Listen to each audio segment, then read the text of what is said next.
سلام، خیلی ویلکام به چنل لذت خیاطی. آقا دستگیر کردیم یواشکی بدون اینکه متوجه بشه. اگه گفتید کی اینجاست کنار منه، استاد جوام عزیز. خدمت عرض کنم که ما صحبت کرده بودیم که امروز استاد جوام قدم به روی چشم ما بذارن، بیان یه سری ما بزنن و اینجا نورانی کنن. ما هم دیگه سوء استفاده کردیم، میزو چیدیم و دکور چیدیم و گذاشتیم چله دوربین. زنده باشین. سلام، منم خیلی خوشحالم که اومدم اینجا و خیلی هم خوشحالم به قول معروف کنار شما هستم. درسته، راست میگن، واقعا اطلاع نداشتم ولی خب مسئله ای نیست. ما این خانواده داشتیم خیلی هم خوبی تو کار غافلگیر کردنی. نه خیلی هم خوبه. ما تو همه رشته باید همیشه آمادگی داشته باشیم. این عالیه. ببین آره، باید همیشه آمادگی داشته باشیم، یعنی قرار قبلی نباشه. من خیلی خوشحالم که در خدمت شما و بچه‌ها. استاد جوام یه 3-4 سالیه به من میگه میام کرج، میام میبینمت، بعد نمیاد، بعد این هم شد عاقبتش. عاقبتش نه خیلی هم خوبه. استاد جوام خب چند ساله ما هم دیگه میشناسیم؟ 7 سال تقریبا. 95 دیگه آخرش. آره 95 94 95 فکر میکنم. آره 7 سال 8 ساله که من افتخار آشنایی با استاد دارم. خواهش می‌کنم. و یادش بخیر. اگه دعوا هم شروع شد. آره. بهترین دوستی‌ها میگن از دعوا شروع. دعوای من نبوده. دعوای من با یه آقایی بود، بعد یه جا دیگه بود دعوا، توی محله دیگه بود. آره. بعد اومد تو محله شما، اومد تو گروه شما تو تلگرام. دقیقاً. من اومدم آشتیشون بدم که واقعا خب این اتفاق افتاد، رفاقت شد، ولی خب آخر سر اون آقا یه مقدار خواست زیرا به منو بزنه که متاسفانه خودش از دور خارج شد. آره نتونست زورش نمیدونست با کی طرفه. چقدر نقشه ریخته بود بنده خدا. ولی امیدوارم هر جا هم موفق باشه، ولی با صداقت کار بکنه موفقه.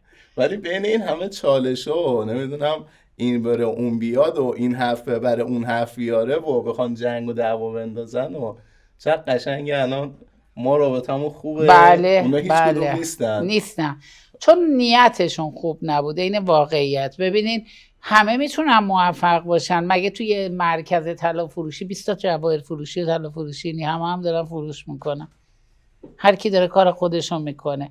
اونا نیومده بودن برای اینکه کار درست و سالم انجام بدن. این حرف استاد جوام که خب باید با طلا نوشته بشه و خب خیلی از ماها این جملات رو استفاده میکنیم فقط تو بیان، ولی تو عملمون نمیاریم. درسته. ولی خب کهنه‌کارهایی مثل استاد جوام اینو میدونن که روزی هر کسی مقدور شده، نوشته شده. بیش از حد دویدن فایده نداره، تنبلی کردن هم فایده نداره. آدم باید به اندازه و به جا تلاش بکنه. یادش بخیر سال 95 همایش یزد رو به واسطه شما تو آموزشگاه خانم همدانیان. آره دقیقاً. بله. اسمش گفتی یادم اومد. صنف و اینا بودن، فکر کنم 50-60 نفر بودن. همه مدرس بودن. بله همه آموزشگاه دار بودن و رئیس صنف خانم سنجری بود. هنوزم خانم فردوسی. بله آره. در ارتباطید باش؟ هر از گاهی. آره. اصلا کانکت شدین؟ تونستین آره. یس خیلی. خب یس منم خیلی رفتم ولی برای کلاسای خودم، ولی با اونا چرا؟ آره خانم فردوسیان، خانم زاره، اینا مال صنف بودن. یعنی اونجا کلاسای گروهی انجام شد بالاخره؟ خودشون تو صنف گذاشتن، رزومه رو تایید کرده رئیسشون و ما چند جلسه گذاشتن، ولی بیشتر نرفتم دیگه. سال 96 هم که خیام پیروزی تهران بود. اون رایگان بود. انقدر زیاد بودن 2 شیفت کنن 2 شیفت شدن. 2 شیفت 90 نفره فکر کنم. 90 نفر تو هر شیفت اومدن فکر کنم، چون خیلی جمعیت بوده. خیلی جالب. آره. بعد یه چیز اون موقع خیلی مد بود که همایش میذاشتن نفری 1,500,000 تومان پول میگرفتن، ولی ما رایگان بود. ما رایگان گذاشتیم. بله دقیقا مال ما رایگان بود، صبح تا ظهر بود، دوباره 1 ساعت استراحت، یه تیمم بعد از ظهر بود. یعنی حساب کن اگه ما نفری 1 میلیون هم میگرفتیم 180 نفر بچه چقدر میشه؟ میشه 180 میلیون. آره 180 میلیون ما آره. میتونستیم توی یه صبح تا بعد از ظهر بله کار بکنیم. اونم سال 96. دقیقا اون موقع من یه دونه 150 متری نوساز خریدم 215 میلیون. یعنی 180 میلیون یه 20 میلیون هم میذاشیم روش یه باید 150 متر نو میتونستیم بخریم. خب ببین ولی رایگان برگزارش یه چیزی کردیم. هست، مردم باید بهمون اعتماد کنن، قبول داری یا نه؟ بله. یعنی باید ما یه چیزی رو نشون بدیم که به ما اعتماد کنن. ما اون موقع نشون دادیم نوع تدریس و شما من نوع گویش و نوع ارتباط و این باعث شد که مردم اعتماد بکنن به آدم. ما نمیتونیم که یهو شما ببین الان یه دکتر میره میگه 150 میلیون بده پاتو عمل کنم، ولی شما میگی برم چند تا دکتر دیگه نشون بدم. اینه که اینجوری نیستش که سریع اعتماد بکنن. درست میگم؟ پس باید ما یه فضایی رو، یه سرمایه گذاری دیگه، هیچ فرقی نمیکنه. آخه ببین یه چیز دیگه بگم، اون موقع خب خیلی‌ها جایگاهشون از من و شما خیلی پایین‌تر بود. بله. ناشناخته تر بودن.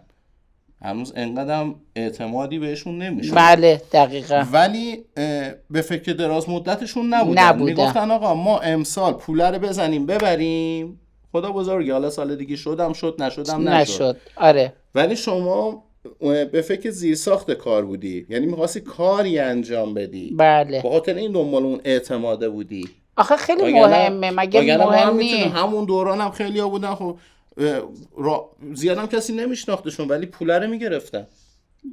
آره. ولی ما حاضر آره نه چون واقعا ببینید من خودم باید یه جا اعتماد بکنم برم، باید برام چجوری بگم، در واقع من و شما به شعور مخاطبمون احترام بله دقیقاً، و برامون مهم بود چون از همه جای ایران اومده بودن. من قشنگ یادمه از چه شهرهایی که اومده بودن. حالا خدا رو شکر حافظه خوبی دارم، یادم میمونه کیا بودن، از کجا اومده بودن. الان خیلی ممکنه اصلا الان دارن برنامه رو میبینن، بله بیان کامنت بذارن بگن یادش بخیر ما بودیم. دقیقاً برای همین دارم میگم، منم انقدر حضور ذهن دارم که مثلا کیا بودن و چجوری بودن. برای همین دارم میگم ببینید ما تا سرمایه گذاری، حالا سرمایه گذاری چیه؟ طرف وقتی میاد از شما میپرسه که آموزشتون چند، هیچ وقت جواب ندی.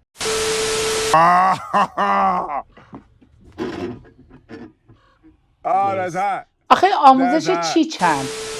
مثل این میمونه که من برم توی مغازه بگم آقا این چند، این یعنی چی؟ یعنی شیرینیه، یعنی کالباسه، یعنی سوسیسه، یعنی چی؟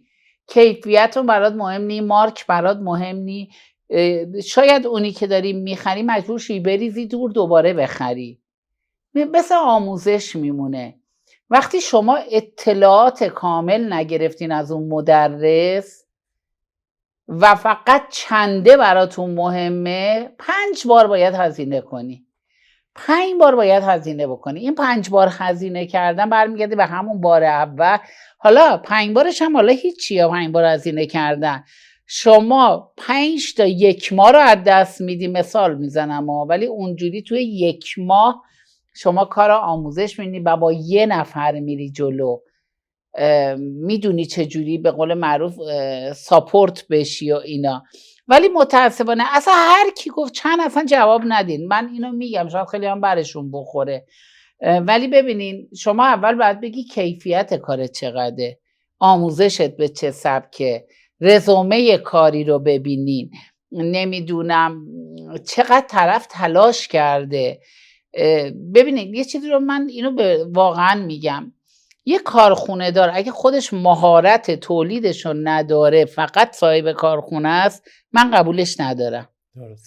ببینید اون هیچ وقت موفق نمیشه، چون اگه کارگراش خطا بکنن نمیدونه خطا از کجاست، ورشکست میشه. یه کارخونه دار اول اینو باید از 0 تا 100 تولیدش رو بلد باشه و بعد تولید بکنه. خب اگر مدرسی رو دیدین که فقط داره آموزش میده و این که قبلش کار نکرده، تجربه نداره، اونو حتی سختی و خاکشو نخورده، من یکی واقعا قبول ندارم. حالا هر کی میخواد هر چی بگه. آی خدا خیرت بده، آی خدا خیرت بده. نه واقعیته. من همیشه میگم ما بیشتر از اینکه خیاط داشته باشیم مدرس خیاطی داریم. آفرین بابا با 20 تا دونه لباس که شما نمیتونی بگی نه. من خیاطم بعد بری مدرس بشی. اصلا مگه من میتونم که ببینین مگه با کتاب میشه به یه کار فنی دیگه خیاطی جزء وزارت علومه. با کتاب آشپز نه. نشده، هیچکی میکانیک نشده، دقیقاً هیچکی هم خیاط نمیشه. بعد یه چیز دیگه بچه‌ها، اینو حالا ببخشید میگم بچه‌ها رو عادته، نه راحت بشه. اینو رو تجربه میگم. نخواین سال اول، دوم، سوم، چهارم به پول و سرمایه برسین و زودم بشین مدرس. ببینین یه مثال ساده میزنم. ما از یه زمین خاکی رد میشیم، دست خالی که بریم تا 50 سال دیگه هم بریم و برگردیم تو این زمین خاکی چیزی نیست که برداشت کنیم. ولی اگر دستمون پر گندم باشه وقتی داریم میریم پاچیده میشه، برمیگردیم گندم درو میکنیم. درسته؟ یعنی سرمایه گذاری. ما بدون سرمایه گذاری مالی، جانی، وقتی، همه اینا هست. همه ما کردیم این کارا رو. شاید خیلی از بچه‌ها ندونن ولی شما میدونی. من خودم 2 بار حنجره عمل کردم، قلب عمل کردم، همه اینا رو کردم. ولی الانش فکر میکنم کم که نیارم اضافه هم میارم، به خاطر اینکه اصلا برام مهم نیست. ببینین اگر تجربه نکردن، میگم یکی اینا رو الان میبینم، مثلا یکی زنگ زد. البته من اینا نوشته بودم خانم گنجینه رو به چالش بکشم. خانم گنجینه داره تقلب میکنه جلو داره میره.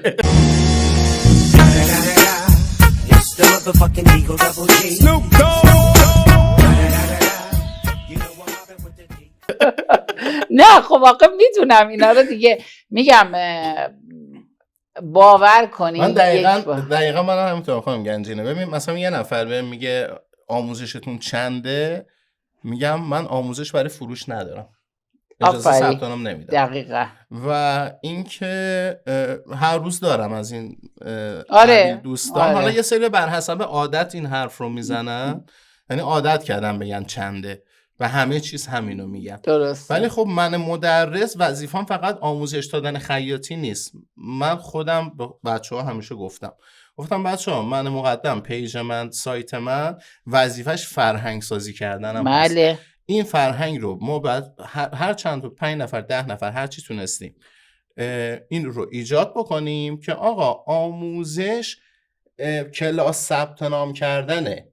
بله. شما باید علم رو دریافت بکنی، نمیتونی بخری.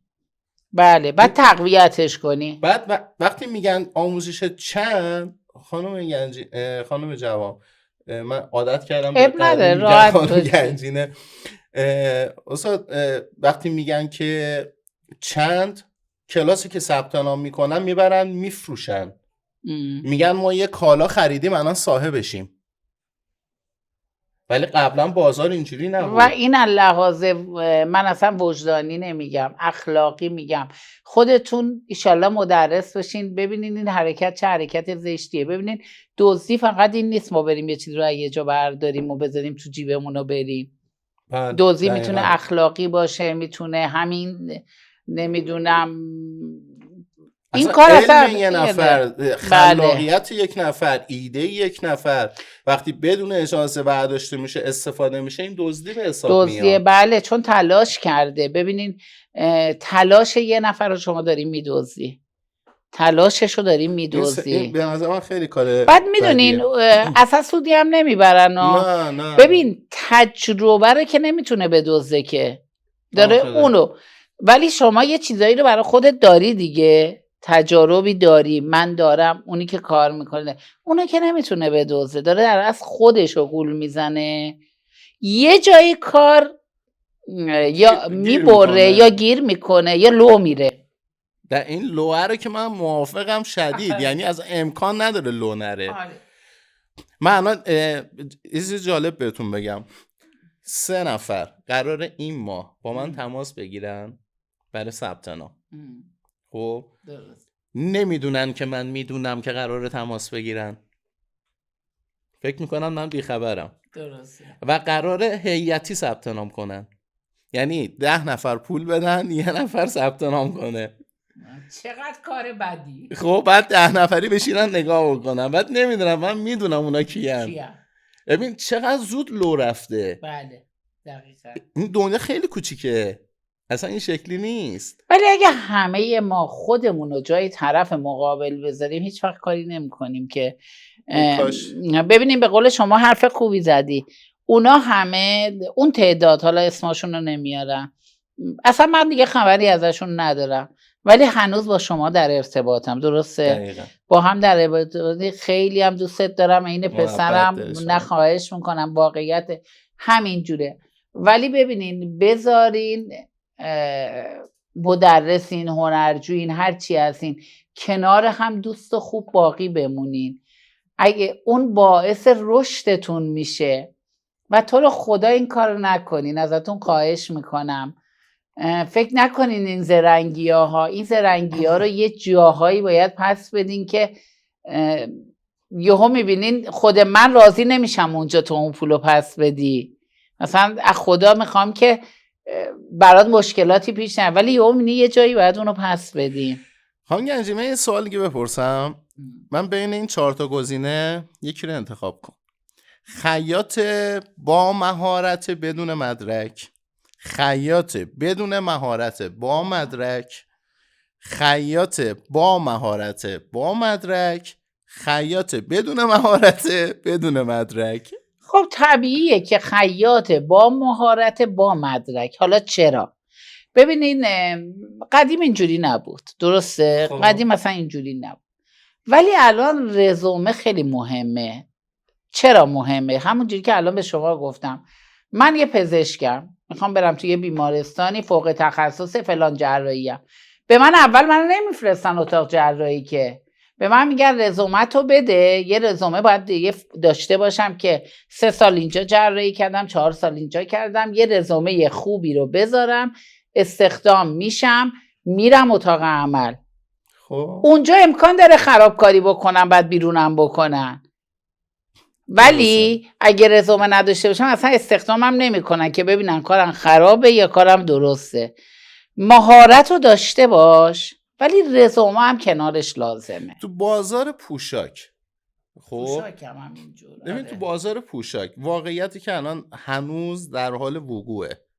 خب یک نفر بخواد بره یه مزون کار بکنه یا بخواد توی تولیدی، یعنی تولید انبوه بازار کار بکنه، خب من تا حالا ندیدم کسی مدرک بخواد.